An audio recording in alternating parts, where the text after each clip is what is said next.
Ang pagiging madiskarte at maabilidad sa buhay, yan ang kasagutan para maitawid ang tinatamasang kahirapan sa panahon natin ngayon. Hindi kaila ang kahirapan para tayo ay mabuhay sa tamang pamamaraan para matamasa ang kaginawahan kahit saglit lang.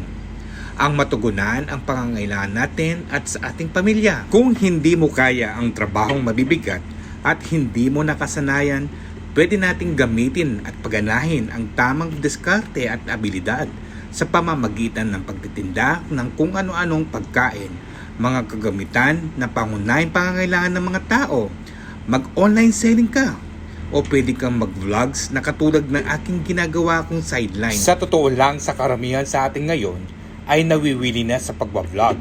Yung iba ay kumikita naman ng maayos, lalo na kung magaling kang gumawa ng content. At hindi lang yon, ipakita mo ang kakaibang talento kung anong meron ka. Dapat